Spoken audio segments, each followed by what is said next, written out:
बात करेंगे जनता के फैसले की। और चलिए, हमारे साथ तमाम जो सहयोगी है वो भी जुड़ चुके हैं, उनका जरा रुख करते हैं।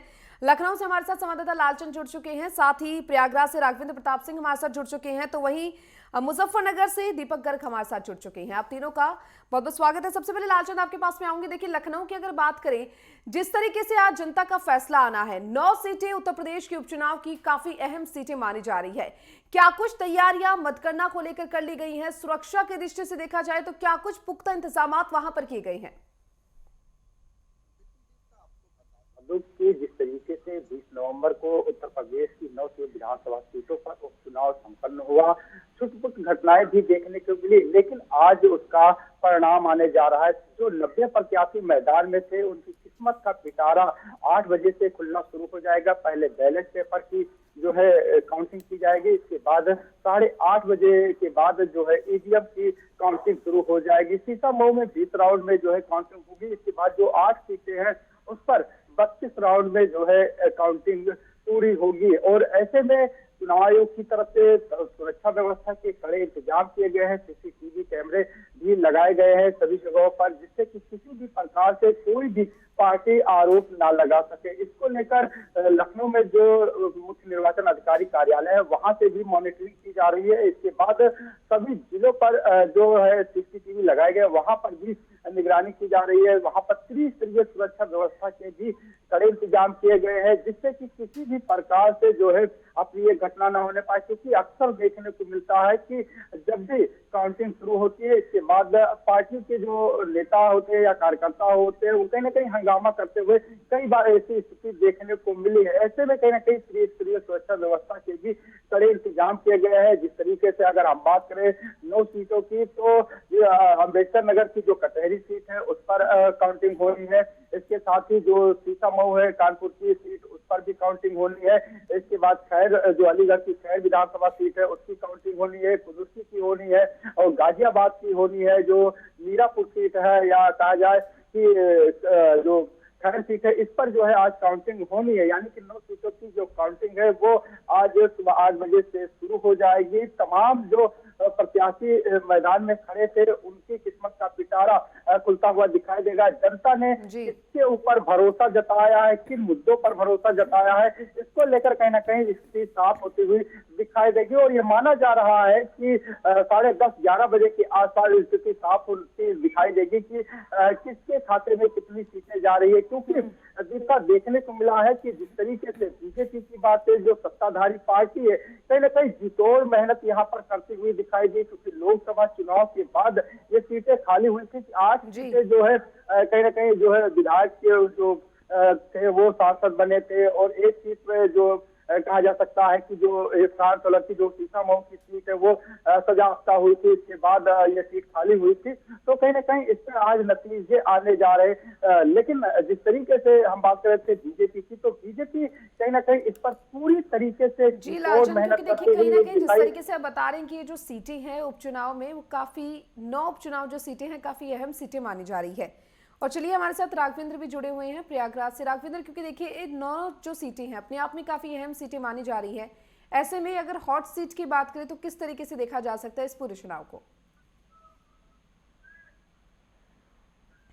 तो सर्वप्रथम तो मैं फूलपुर की बात करूंगा, क्योंकि फूलपुर विधानसभा क्षेत्र जो है ये पूरा हाई प्रोफाइल सीट बन चुकी थी। क्योंकि 2 बार यहाँ पर योगी आदित्यनाथ की जनसभा हुई। दीपक पटेल जो उम्मीदवार बनाए गए हैं भाजपा की तरफ से, एनडीए की तरफ से, उनके समर्थन में जनसभा योगी जी आकर किए हैं। और सबसे बड़ी बात यह है कि आज भी योगी आदित्यनाथ का प्रयागराज दौरा है। हालांकि वो जो है चुनाव से संबंधित बातें करने या जनसभा करने या लोगों से मिलने के लिए नहीं आ रहे हैं। महाकुंभ जो 2025 में आयोजित हो रहा है उसकी समीक्षा बैठक और जगह जगह स्थलीय निरीक्षण करेंगे। तो फूलपुर विधानसभा क्षेत्र जो है पूरा हाई प्रोफाइल बन गया था चुनाव प्रचार के दौरान, क्योंकि नारों का जो दौर चल रहा था, कटेंगे बटेंगे या सपा की तरफ से जो जुड़ेंगे तो जीतेंगे। साथ ही साथ अगर जो है फूलपुर विधानसभा के वोटरों की बात किया जाए, मतदाताओं की बात किया जाए, तो उनके अंदर एक प्रकार की जागरूकता देखने को मिली थी, प्रचार के दौरान देखने को मिली थी। जो मध्यम वर्गीय लोग थे, जो बौद्धिक वर्ग के लोग थे, उनका मानना था कि कई मुद्दे हैं चुनाव को लेकर। नारे तो हैं, हिंदुत्ववादी नारे हैं, ध्रुवीकरण के नारे हैं, या जो गुंडा राज या माफिया गर्दी या जो भी शासन प्रशासन की बातें थी उसको सब लोगों ने सुना। जनसभा के माध्यम से, जनसंपर्क के माध्यम से जो लोग जनता के बीच गए, उम्मीदवार गए।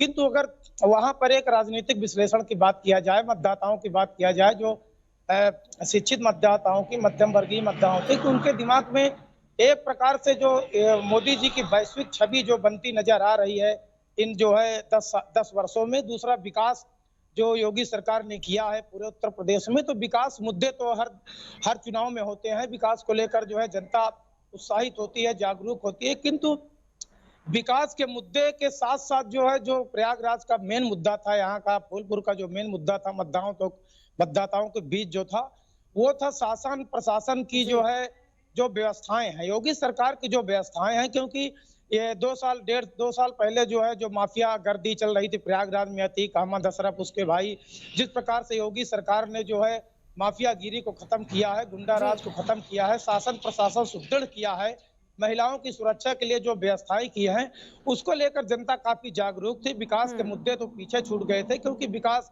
जो भी सरकार आती है अपने एजेंडे में विकास को तो मुख्य रूप से रखती ही है। किंतु जो शासन की व्यवस्थाएं रही हैं, क्योंकि सपा सरकार में ये देखा जाता था कि न थानों में किसी प्रकार की FIR लिखी जाती थी, जो पीड़ित होते थे, जो गरीब होते थे।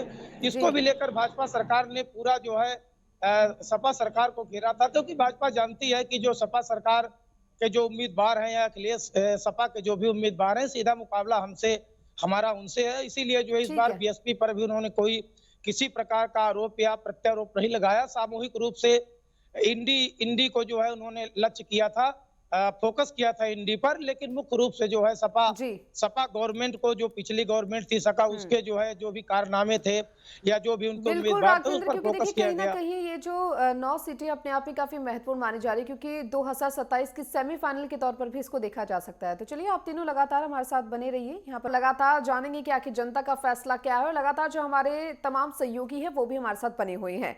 मुजफ्फरनगर से दीपक हमारे साथ लगातार जुड़ी है। दीपक, क्योंकि देखिए तस्वीरें सबने देखी किस तरीके से चुनावी प्रचार प्रसार हुआ इन 9 सीटों को लेकर, क्योंकि कहीं ना कहीं 2027 का सेमीफाइनल ये माना जा रहा है।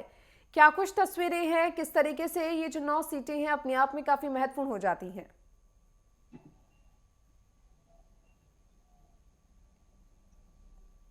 देखिए, जिस तरीके से मैं बात करूं मीरापुर उपचुनाव की, मीरापुर उपचुनाव में पहले भी लोकदल का यहाँ पे दबदबा रहा है, और ये 2027 का यहाँ पे ज्यादा ही महत्वपूर्ण मानी जा रही है।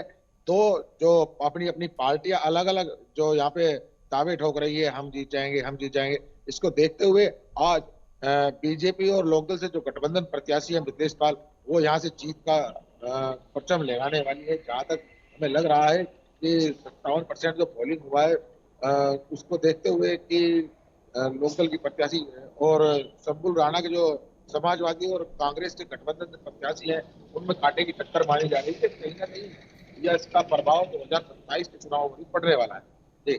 जी दीपक, साथ ही साथ देखिए जिस तरीके से वोटिंग प्रतिशत की आपने बात की, कितना असर वोटिंग प्रतिशत डाल सकती है? देखिए, इसका वोटिंग प्रतिशत जो असर डालती है वो इसका साफ साफ नजर आ रहा है कि ये जो 1 बजे तक वोट बहुत कम पड़ी थी, और 1 बजे के बाद जो चुनाव हुआ था वहाँ पर, तो कहीं ना कहीं आरोप भी लगते नजर आ रहा है प्रशासन पर कि प्रशासन कहीं वोट नहीं डाला। उसका विरोध भी हुआ था, उसके विरोध के बाद शासक पथराव पर भी वहाँ पर बात आ रही। इसलिए चुनाव आयोग ने वहाँ पर देखते हुए 2 पुलिसकर्मी जो दरोगा जो सस्पेंड भी कर दिए गए थे। ठीक है, चलिए आप तीनों लगातार यूं ही हमारे साथ बने रहिए, और यहाँ तमाम सहयोगी लगातार हमारे साथ बने हुए हैं। लालचंद, क्योंकि देखिए अगर बात यहाँ पर करें इस उपचुनाव की, 9 सीटें हैं और 9 सीटों को लिए जिस तरीके से जो सपा है या फिर बीजेपी, दोनों ही जीत का दम भरती हुई नजर आ रही है। लेकिन 2027 के लिटमस टेस्ट के तौर पर इसको कैसे देखा जा सकता है? बिल्कुल दीपिका, जिस तरीके से उत्तर प्रदेश में 9 सीटों पर उपचुनाव संपन्न हो रहा है, और ऐसे में ये माना जा रहा था कि 2027 के विधानसभा चुनाव से पहले ये चुनाव कहीं ना कहीं सेमीफाइनल के तौर पर देखा जा रहा है। एक तरफ जहां समाजवादी पार्टी लोकसभा चुनाव में जिस तरीके से उत्तर प्रदेश के अंदर जो है काफी अच्छा परफॉर्मेंस किया है, ऐसे में कहीं ना कहीं समाजवादी पार्टी के लिए ये चुनाव जीतना काफी महत्वपूर्ण हो जाता है। इसके साथ ही बीजेपी जिस तरीके से कहीं ना कहीं लोकसभा चुनाव में सीटें कम आई हैं, उसके बाद ही बीजेपी कहीं ना कहीं सीटों पर मेहनत करते हुए दिखाई दे और बीजेपी के लिए और ज्यादा महत्वपूर्ण हो जाता है इन सीटों को जीतना। कहीं ना कहीं जीतोड़ मेहनत यहाँ पर की गई है, क्योंकि उत्तर प्रदेश में बीजेपी की सत्ता है और मुख्यमंत्री योगी आदित्यनाथ खुद यहाँ पर चुनाव प्रचार प्रसार करते हुए दिखाई दिए, लगातार यहाँ पर सौगातें देते हुए दिखाई दिए। जब तारीखों का ऐलान नहीं हुआ था उससे पहले खुद मुख्यमंत्री योगी आदित्यनाथ सभी जिलों का दौरा करते हुए दिखाई दिए, वहां पर रोजगार दिया गया, ऋण वितरण किया गया, जनता से सीधा संवाद मुख्यमंत्री योगी आदित्यनाथ करते हुए दिखाई दिए। यानी कि यह माना जाए कि कहीं ना कहीं मुख्यमंत्री योगी आदित्यनाथ इन 9 सीटों पर हो रहे जो चुनाव हो रहे हैं उसको लेकर जीतोड़ यहाँ पर मेहनत करते हुए दिखाई दिए। जब तारीखों का ऐलान भी हुआ उसके बाद यहाँ पर लगातार जनसभाएं, रोड शो, इसके बाद रैलियां, जनता से संवाद, 30 मंत्रियों को यहाँ पर लगाया गया। इसके बाद जो बीजेपी के तमाम पदाधिकारी है वो यहाँ पर जीतोड़ मेहनत करते हुए दिखाई दिए। जो सरकार ने जो काम किए उत्तर प्रदेश के अंदर दोबारा सत्ता में आने के बाद से लगातार उन कामों को जो है गिनाया गया। जनता को जो सरकार की योजनाएं उसका लाभ कैसे मिले उनको पहुंचाने का काम लगातार किया। जो केंद्र सरकार की योजनाएं थी, जो राज्य सरकार की योजनाएं थी, उनको बताने का काम किया या उनको लाभ दिलाने का काम किया। जब से वोटिंग हुई है तब से लेकर अब तक सभी अपनी जीत का दावा कर रहे हैं, लेकिन जीत का दावा सब करते हैं, जनता का फैसला आखिर क्या है वो आज पता चल जाएगा कि जनता ने आखिर किस पर भरोसा जताया है। जनता क्या चाहती है कि 9 सीटों पर कौन सी पार्टी आए, और 9 सीटें जो हैं वो इसलिए भी महत्वपूर्ण हो जाती है क्योंकि देखिए भारतीय जनता पार्टी लोकसभा चुनाव में कुछ खास प्रदर्शन उत्तर प्रदेश में नहीं कर पाई थी, और अगर बात सपा की करें तो सपा कहीं ना कहीं एक अच्छा प्रदर्शन कर उभरती हुई नजर आई। अब उसके बाद ये 9 सीटें जो हैं भारतीय जनता पार्टी के लिए भी महत्वपूर्ण है, सपा के लिए भी महत्वपूर्ण है, क्योंकि 2027 का लिटमस टेस्ट कहीं ना कहीं होने वाला है। महाराष्ट्र, झारखंड, उत्तराखंड की केदारनाथ सीट और उत्तर प्रदेश उपचुनाव से जुड़ी हुई 9 सीटें अपने आप में काफी अहम मानी जा रही हैं। इन सभी को देखते हुए लगातार जनता के फैसले का इंतजार है। और चलिए हमारे साथ प्रयागराज से राघवेंद्र लगातार हमारे सहयोगी जो है वो बने हुए हैं। राघवेंद्र, देखिए फूलपुर विधानसभा सीट की अगर यहाँ पर बातचीत की जाए, किस तरीके से अगर भारतीय जनता पार्टी की बात करें और सपा की बात करें, दोनों ही पार्टियों में कांटे की टक्कर तो है, लेकिन चुनौतियां क्या कुछ देखने को मिल सकती है, क्योंकि आज जनता का फैसला आ जाएगा, जनता किस पर भरोसा जताती है ये सबके सामने होगा। जी बिल्कुल दीपिका, अगर फूलपुर विधानसभा की बात किया जाए तो फूलपुर विधानसभा जो क्षेत्र है यहाँ पर जो है भाजपा ने दीपक पटेल को उम्मीदवार बनाया है। उनका मानना ये था, भाजपा का जो भी पदाधिकारी रहे हैं जिन्होंने ये निर्णय लिया, क्योंकि केसरी देवी पटेल इसके पूर्व जो है 5 वर्षों से वहां पर सांसद रही है और प्रयागराज शहर से जुड़ा हुआ ये विधानसभा क्षेत्र है। तो यहाँ के मतदाताओं को लेकर जो जागरूकता थी, जो मतदाता जो है बीजेपी से जुड़े हुए थे, क्योंकि 2 बार यहाँ के प्रवीण पटेल विधायक रहे हैं, 2017 में भी और 2022 में। और अगर सपा की बात किया जाए तो सपा ने मुस्तफा सिद्दीकी को इसलिए उतारा है क्योंकि पिछली बार भी जो है मुस्तफा सिद्दीकी प्रवीण पटेल से लगभग कम मतों से अंतर से हारे थे, लगभग 2700 मतों से। तो दोनों प्रत्याशियों के बीच कांटे की टक्कर है। और आज जो है उनका जो है निर्णय हो जाएगा कि भाजपा यहाँ पर जीतती है कि सपा जीतती है, क्योंकि चुनाव प्रचार के दौरान जो है दोनों पार्टियों ने सीधे तौर पर योगी आदित्यनाथ पर सपा ने हमला किया, भाजपा सरकार पर हमला किया। वही भाजपा सरकार ने अपने सुशासन को लेकर जनता के बीच अपना चुनाव अभियान जारी रखा, और जो गुंडा राज, माफिया राज था, इस पर भी जो है पिछली सपा सरकार के जो भी कारनामे थे उसको घेरा। तो फूलपुर विधानसभा जो क्षेत्र है, जो सीट है, ये काफी महत्वपूर्ण है। और अगर बात किया जाए पूरे इस बार के जो है उपचुनाव की, तो पूरे उत्तर प्रदेश में जो 9 विधानसभा सीटों का आज जो है रिजल्ट आना है, तो एक प्रकार से 2027 का आज का ये पिक्चर का ट्रेलर होगा। और इसीलिए सपा और बीजेपी दोनों लोग जो है पूरी तरह से परेशान रहे हैं चुनाव में, क्योंकि लोकसभा जो सीट बीजेपी ने अपनी कम की थी, जो हारी थी, और उधर जो है सपा के अखिलेश यादव जिस प्रकार से उत्साहित दिखे थे लोकसभा में अपनी सीट बढ़ाने को लेकर, तो ये जो है पूरी तरह से जो है दोनों पार्टियां लगी हुई हैं कि इस बार जो उपचुनाव है इस पर हम लोगों को जो है अधिक से अधिक जो है सीट मिले, क्योंकि पिछली बार जो है 5 सीटें जो है बीजेपी के खाते में गई थी और 4 सीटें सपा के खाते में गई थी। तो 5 और 9 में जो है इसमें जो है सपा बढ़ाना चाहती थी कि इस बार अगर ज्यादा से ज्यादा सीटें आती है तो 2027 का जो चुनाव होना है, विधानसभा का जो चुनाव होना है, तो जो पुराना उसका जो है सपा सरकार का जो है पुराना जो उसका रुतबा था उसको कायम करने के लिए 2027 में डट के लड़ने का एक प्रकार से जो है रास्ता तय करती है। तीसरी बात, उत्तर प्रदेश का जो चुनाव होता है सीधे दिल्ली के रास्ते तक जाता है, ये पुरानी बातें हैं। तो योगी सरकार ये नहीं चाहती है कि उपचुनाव में किसी प्रकार से जो है हमारे प्रत्याशियों को हार का सामना करना पड़े। और अगर फूलपुर की विशेष रूप से बात किया जाए तो फूलपुर विधानसभा इसलिए महत्वपूर्ण हो जाता है, इसलिए इसकी महत्ता अधिक बढ़ जाती है क्योंकि प्रयागराज शहर जो है, प्रयागराज जो एक कुंभ नगरी जो लगने वाली है 13 जनवरी से 26 फरवरी तक, देश विदेश के यहाँ लोग आएंगे, इसको देखने के लिए आएंगे। तो फूलपुर विधानसभा अगर सीट बीजेपी किसी प्रकार से हार जाती है, यहाँ पर सपा जीत जाती है, तो लगातार हमलावर होगी सपा सरकार हमलावर होगी, क्योंकि जिस प्रकार से अयोध्या और चित्रकूट हारी थी तो कई और जगह हार जाती है सपा, तो उसको जो है उतना मायूसी का सामना नहीं करना पड़ता है। किंतु अगर फूलपुर में अगर सपा जीत जाती है तो 2027 तक ये प्रयागराज जो तीर्थ स्थल है इसको भी लेकर हमलावर रहेगी। क्योंकि देखिए ये जो फूलपुर विधानसभा सीट की आप बात कर रहे हैं अति महत्वपूर्ण मानी जाती है, क्योंकि चाहे वो बीजेपी की बात हो या फिर सपा की बात हो। चलिए हमारे साथ हमारे वरिष्ठ संवाददाता राजकुमार चौधरी जुड़ चुके हैं, साथ ही पल्लवी श्रीवास्तव भी हमारे साथ दिल्ली से जुड़ चुकी है। राजकुमार जी, आपके पास में आऊंगी क्योंकि देखिए आज का ये जो चुनाव है कहीं ना कहीं मतगणना आज होनी है, और ऐसे में झारखंड हो, महाराष्ट्र हो, उत्तर प्रदेश की वो 9 सीटें हो या फिर उत्तराखंड की केदारनाथ सीट हो, चारों ही अपने आप में महत्वपूर्ण है। लेकिन सबसे पहले बात महाराष्ट्र की करें तो महाराष्ट्र का ये जो पूरा चुनाव हुआ है उसको किस तरीके से देखा जा सकता है, क्योंकि देखिए आज कहीं ना कहीं फैसले की घड़ी है।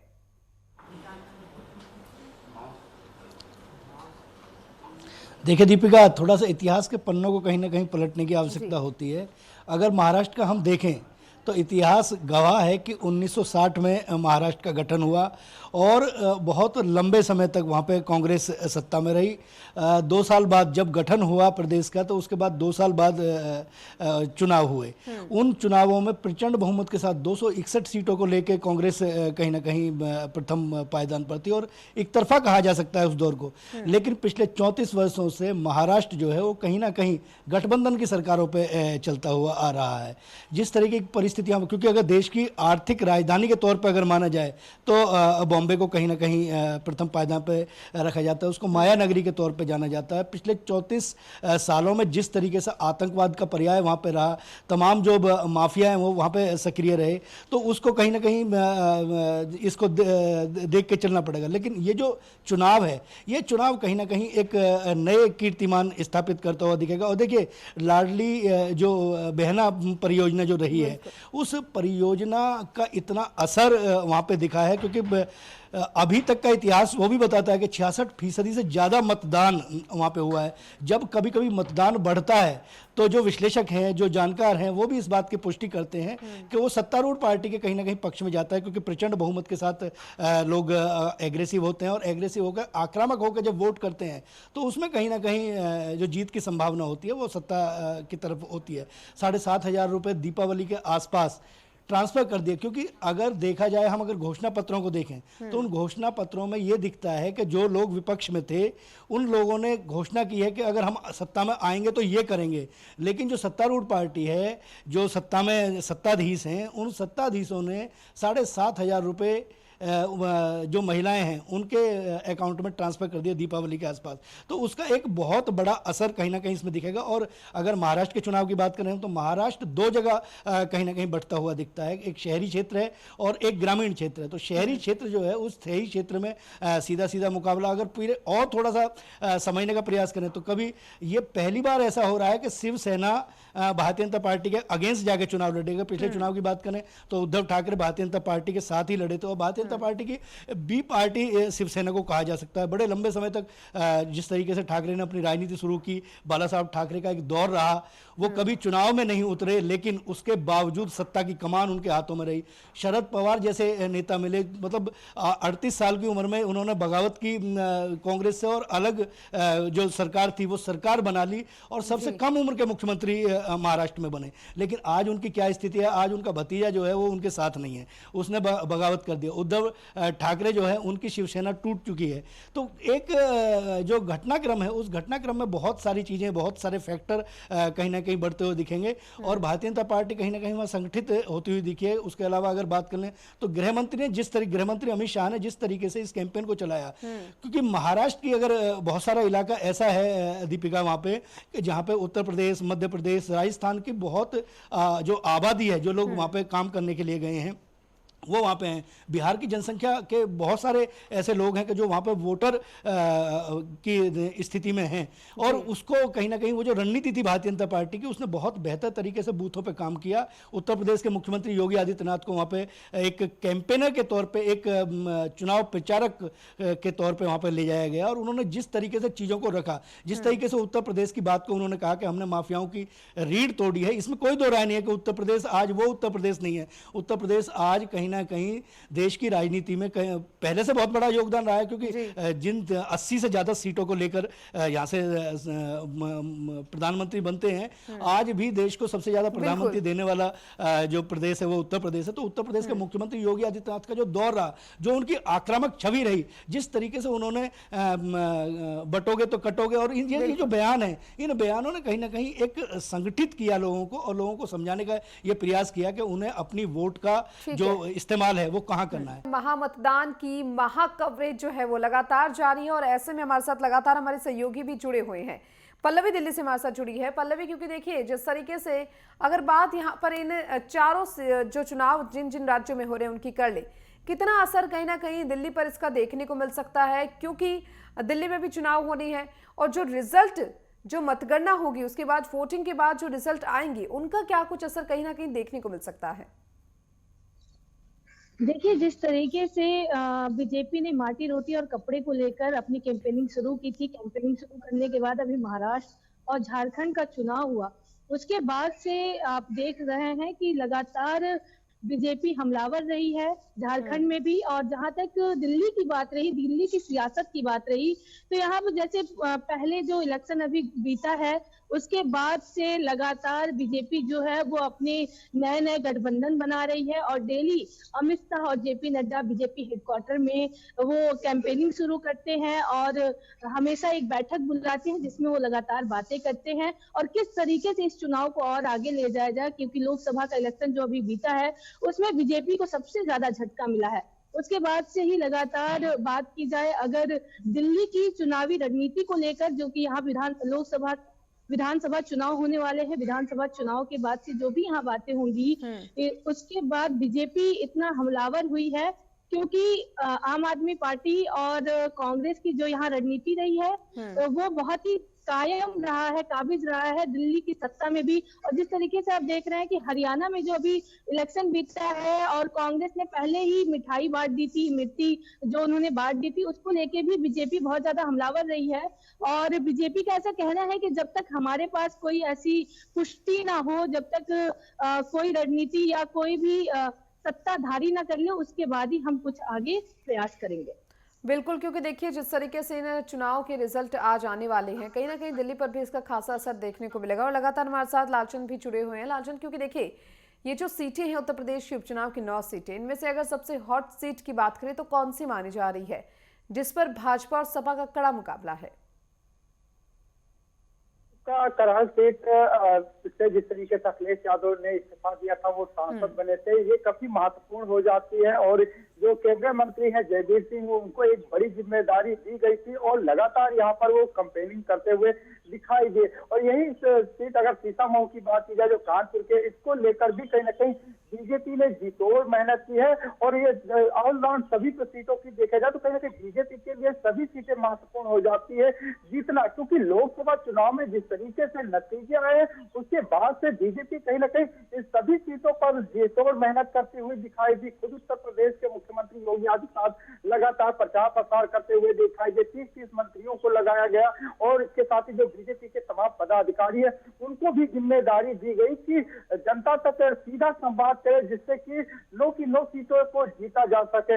अब इसका फायदा कितना मिलने वाला है ये आज साफ हो जाएगा, क्योंकि बीजेपी ने जो प्रत्याशी उतारे थे कहीं ना कहीं वो भी जो है 5 ऐसे प्रत्याशी थे जो ओबीसी वर्ग थे उनको मैदान में उतारा। जो पीडीए कादियानी की जो समाजवादी पार्टी से सीधा टक्कर बीजेपी की देखने को मिल रही है, उसमें माना जा रहा था एक बार फिर से लोकसभा चुनाव में जिस तरीके से समाजवादी पार्टी ने पीडीए का नारा लेकर चली और एक बड़ी जीत उत्तर प्रदेश के अंदर जो है समाजवादी पार्टी को देखने को मिली और देश की तीसरी बड़ी पार्टी बनकर जो है निकल के आई। भले ही अभी राष्ट्रीय पार्टी नहीं बनी है, लेकिन हाँ ये कहा जा सकता है कि कहीं ना कहीं समाजवादी पार्टी का कद ऊंचा हुआ है। उस कद को घटाने के लिए बीजेपी कहीं ना कहीं जो है इस बार जो ओबीसी जो है प्रत्याशी से उन पर दांव खेलते हुए दिखाई दी है। इसका कितना फायदा मिलने वाला है ये देखने वाली बात होगी, लेकिन हाँ ये जरूर कहा जा सकता है कि इस बार बयानबाजी का दौर, नारे का दौर जरूर दिखाई दिया। एक दूसरे के ऊपर आरोप भी लगाते हुए दिखाई दिए। जब चुनाव संपन्न हुए या चुनाव के दौरान ही देखने मिला, जिस दिन मतदान हो रहा था उस दिन अखिलेश यादव आरोप लगाते हुए दिखाई दिए, चाहे वो सीतामऊ की सीट हो, चाहे कुंदुरकी की सीट हो और चाहे मीरापुर की सीट पर। इस पर कहीं ना कहीं उन्होंने कहा कि अल्पसंख्यकों के जो वोटर थे उनको मतदान नहीं करने दिया, वहां पर पुनः मतदान कराया जाए, इस तरीके के आरोप भी लगाए। उन्होंने चुनाव आयोग को पत्र भी लिखा। अब ऐसे में देखने वाली बात होगी कि समाजवादी पार्टी और बीजेपी के बीच जो है सीधा टक्कर देखने को मिल रही है और जनता ने फैसला किया है। फैसला किसके पक्ष में आएगा ये देखने वाली बात होगी, क्योंकि थोड़ी देर में जो है काउंटिंग शुरू हो जाएगी। पहले 8 बजे से जो है बैलेट पेपर की काउंटिंग शुरू होगी, इसके बाद ईवीएम की काउंटिंग शुरू हो जाएगी और किसके खाते में कितनी सीटें आती है देखने वाली बात होगी। लेकिन हाँ ये जरूर कहा जा सकता है जीत का कि कहीं ना कहीं इन 9 सीटों पर बीजेपी की साख दांव पर लगी हुई है। बीजेपी इन सीटों को जीतना चाहती है और यही वजह है कि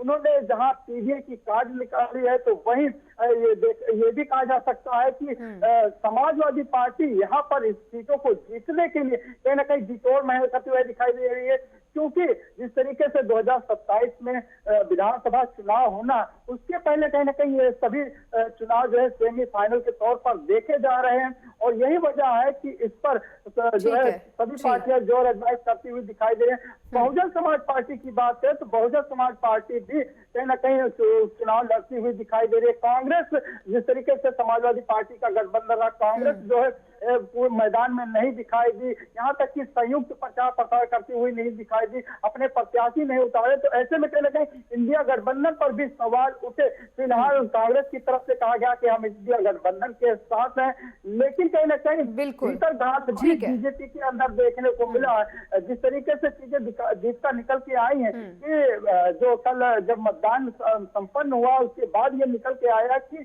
जो बीजेपी है उसके अंदर भीतर गांठ देखने को मिला। उसकी समीक्षा भी बीजेपी ने कल से ही शुरू कर दी है। फिलहाल अभी आज नतीजे आएंगे, देखने वाली बात होगी कि बीजेपी के खाते में कितनी सीटें जाती हैं। इसके बाद बीजेपी कहीं ना कहीं एक बड़ा बदलाव भी यहाँ पर करती हुई देखने बिल्कुल लालचंद, क्योंकि देखिए जिस तरीके से आज की जो चुनाव की जो सीटें मानी जा रही है अपने आप में काफी महत्वपूर्ण और आज जनता का फैसला सबके सामने होगा कि 9 सीटों पर आखिर जनता ने किसको चुना है। राजकुमार आपके पास आते हुए महाराष्ट्र की बात होगी। बात अगर झारखंड की करें, झारखंड में सियासी उठापटक हमेशा देखने को मिला है। इंडिया गठबंधन वर्सेस एनडीए गठबंधन का वहां पर मुकाबला है। 81 विधानसभा सीटें हैं, किस तरीके से इनको देखते हैं?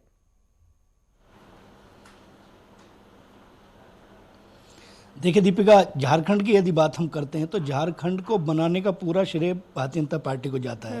अटल बिहारी वाजपेयी प्रधानमंत्री थे और उसी समय झारखंड, छत्तीसगढ़ और उत्तराखंड जैसे प्रदेशों का गठन हुआ। जब एक प्रदेश गठित होता है तो कहीं ना कहीं एक मुद्दा बनता है और मुद्दा बनता है। झारखंड की यदि बात करें तो झारखंड खनिज के क्षेत्र में अपने आप में आर्थिक तौर पर इतना मजबूत है, लेकिन वहाँ नक्सलवाद और जिस तरीके से वहाँ जो कानून व्यवस्था है उसको लेकर तमाम जितने भी भारत सरकार के प्रोजेक्ट हैं वो सब कहीं ना कहीं प्रभावित होते हैं। और इस चुनाव को लेकर वहाँ के मुख्यमंत्री हेमंत सोरेन, उनके पिता की बात करें तो शिबू सोरेन एक ऐसा नाम था आदिवासी नेताओं में एक बहुत महत्वपूर्ण स्थिति में माने जाते थे। बिरसा मुंडा की बात करें तो भगवान बिरसा मुंडा, मतलब आप देखिए कि एक क्रांतिकारी को भगवान बना के जो प्रोजेक्ट मतलब जो स्थापित किया गया। अगर हम देश की राजधानी दिल्ली की बात करें तो कालेखा सराय जो बस अड्डा है, अंतर्राज्यीय बस अड्डा है, वहाँ से तमाम राज्यों के लिए बसें जाती हैं। उस चौराहे को बिरसा मुंडा को समर्पित किया है केंद्र सरकार ने। अभी उसका चुनाव के दौरान ही कहीं ना कहीं उसका इनॉग्रेशन हुआ है, उसका लोकार्पण हुआ है।